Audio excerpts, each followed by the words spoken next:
Et si chaque obstacle qu'on rencontre, c'était pas un mur, mais en fait, une porte. C'est l'idée un peu folle mais hyper puissante du livre de Ryan Holiday, L'obstacle et le chemin. On va décortiquer ensemble cette philosophie, cette méthode pour transformer nos pires galères en nos plus belles victoires. C'est la grande question, hein. Qu'est-ce qui nous freine? On a tous des projets, des ambitions, des rêves. Mais voilà, il y a toujours un mais. Un truc qui coince, un projet qui n'avance pas, une relation qui se complique, ce petit doute qui s'installe. Au fond, qu'est-ce qui nous bloque vraiment? Bon, soyons francs. Cette réaction, on la connaît tous. Elle est complètement humaine. Face à un obstacle, un imprévu, le premier réflexe, c'est quoi? C'est la peur, la frustration. On se sent complètement bloqué, comme face à un mur. Et ce sentiment d'être impuissant, il est vraiment tenace. C'est là qu'il faut tout retourner, changer complètement de perspective. Et cette idée, elle vient d'une vieille légende zen qui est géniale. Imaginez un roi qui trouve ses sujets un peu trop passifs. Pour leur donner une leçon, il fait placer un énorme rocher en plein milieu de la route principale. Tout le monde passe, se plaint, le contourne, sauf un paysan. Lui, il galère, il pousse, il tire et finalement, il arrive à bouger le rocher. Et devinez quoi? En dessous, il y a une bourse remplie d'or avec un mot du roi. Ce rocher, cet obstacle, ce n'était pas juste un blocage, c'était littéralement le chemin vers la récompense. Et attention, ce n'est pas juste une jolie histoire, ça va beaucoup plus loin. C'est une véritable discipline, un état d'esprit qu'ont utilisé certains des plus grands personnages de l'histoire. On parle de l'empereur stoïcien Marc Aurèle, on parle de l'aviatrice Amelia Earhart. Tous, à leur manière, ont compris ce secret. Un obstacle, ce n'est pas fait pour nous arrêter. C'est un tremplin. Alors, comment on fait concrètement? Eh bien, cette philosophie, elle repose sur 3 piliers, 3 disciplines. D'abord, la perception. Comment on regarde le problème? Est-ce qu'on voit un mur ou une porte? Ensuite, l'action. Qu'est-ce qu'on fait? Comment on réagit de façon intelligente et déterminée? Et enfin, la volonté. C'est notre endurance, notre force intérieure pour ne pas lâcher l'affaire. Perception, action, volonté. C'est notre plan de match.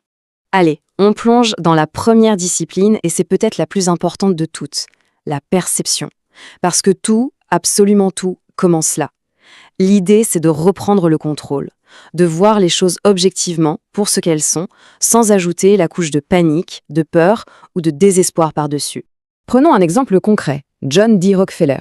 On est en 1857 et une crise financière énorme frappe les États-Unis. C'est le chaos total. Les boîtes font faillite les unes après les autres, la panique est partout. Et au milieu de tout ça, il y a le jeune Rockefeller. Et lui, pendant que tout le monde court dans tous les sens, il fait quoi? Il observe, il prend des notes, il apprend, il essaie de comprendre les mécanismes de la crise. Pour lui, ce n'est pas la fin du monde, c'est une formation accélérée. Il appellera même ça son baptême du marché. C'est ça qui est fascinant, c'est son état d'esprit. Son sang-froid, sa rationalité, ça lui a donné un avantage de dingue. Là où les autres voyaient une catastrophe, lui, il voyait une opportunité d'apprendre. Et c'est cette perception, cette maîtrise de soi, qui lui a permis 20 ans plus tard de contrôler 90% du marché du pétrole. Pendant ce temps, tous ses concurrents qui avaient paniqué, ils avaient disparu. Et ça illustre parfaitement une idée clé. Il y a l'événement, le fait brut, objectif. Et il y a l'histoire qu'on se raconte à propos de cet événement. Par exemple, on perd un client, c'est un fait. L'histoire qu'on peut se raconter, c'est une catastrophe, on est nul. Ou on peut choisir une autre histoire, ok, c'est une opportunité d'analyser ce qui n'a pas marché pour s'améliorer. Le fait est le même, mais l'histoire qu'on choisit de se raconter, elle, change absolument tout. Et pour un exemple encore plus fort, il y a l'histoire de Rubin Hurricane Carter, le boxeur. Il est condamné à la prison à vie pour un crime qu'il n'a pas commis. On lui prend tout, sa carrière, sa liberté, mais il y a une chose qu'on ne peut pas lui prendre, son esprit. Et il le dit lui-même, « Je ne serai jamais impuissant ». En prison, il refuse d'être une victime. Il transforme sa cellule en bibliothèque, il étudie le droit, il se bat. Il a fallu 19 ans, mais il a fini par prouver son innocence. Son corps était en prison, mais sa perception, son esprit est toujours resté libre. Bon, avoir la bonne perspective, c'est la première étape. C'est crucial, mais ça ne suffit pas. On peut avoir la meilleure perception du monde, si on reste les bras croisés, rien ne changera. C'est là qu'intervient la deuxième discipline, l'action. Parce qu'une bonne idée sans action, ça reste juste une bonne idée.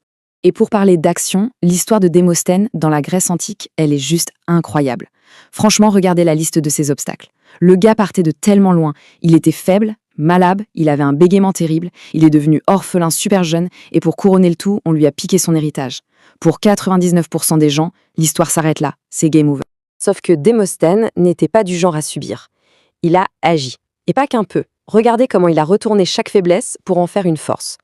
Son bégaiement, Il s'entraînait à parler avec des cailloux dans la bouche face à la mer déchaînée pour forcer sa voix.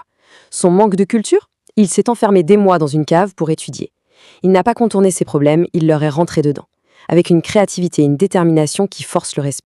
Et d'ailleurs, un jour, on lui a demandé c'était quoi, selon lui, les 3 qualités les plus importantes pour un orateur. Sa réponse, l'action, l'action et l'action. Tout est dit. Il n'a pas attendu que les choses s'arrangent par magie. Il a compris que la seule solution à ses problèmes, c'était d'agir. C'est comme ça qu'il est passé du statut de victime à celui du plus grand orateur d'Athènes, une vraie légende. Ok, on a la bonne perception, on passe à l'action. Mais, et si ça ne marche pas tout de suite? Si malgré tous nos efforts, l'obstacle est toujours là? C'est là qu'arrive la 3e et dernière discipline, celle qui solidifie tout le reste, la volonté. C'est l'art d'endurer, d'accepter ce qu'on ne peut pas changer et de continuer à avancer quoi qu'il arrive. L'exemple parfait, c'est Abraham Lincoln. Cet homme a souffert toute sa vie de ce qu'on appellerait aujourd'hui une dépression sévère. Il a tout connu, les échecs en affaires, il a perdu 8 élections et il a dû diriger un pays en pleine guerre civile. La plupart des gens se seraient effondrés. Mais pas Lincoln.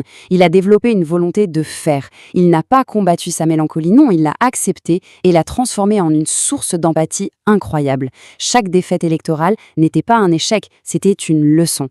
Il a supporté l'insupportable parce que son objectif, l'unité de son pays, était plus grand que sa propre souffrance. Alors, pour résumer, si on devait retenir l'essentiel de cette philosophie, ce serait quoi? Premièrement, ne pas se laisser paralyser par la peur. Deuxièmement, toujours séparer les faits de l'histoire qu'on se raconte dessus. Troisièmement, voir chaque problème comme une opportunité de progresser, d'agir. Et enfin, quatrièmement, tenir bon. Persister là où tout le monde aurait déjà abandonné. C'est vraiment avec cet état d'esprit que l'obstacle devient, pour de vrai, le chemin.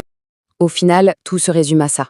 Le prochain obstacle qui va se présenter, parce qu'il y en aura d'autres, c'est sûr, ce n'est pas une malédiction, c'est une invitation, une occasion déguisée. La question n'est donc pas « est-ce que je vais avoir des problèmes ?», mais plutôt « comment est-ce que je vais utiliser ce problème pour devenir meilleur ?» Le prochain obstacle est une opportunité. Comment va-t-on s'en servir?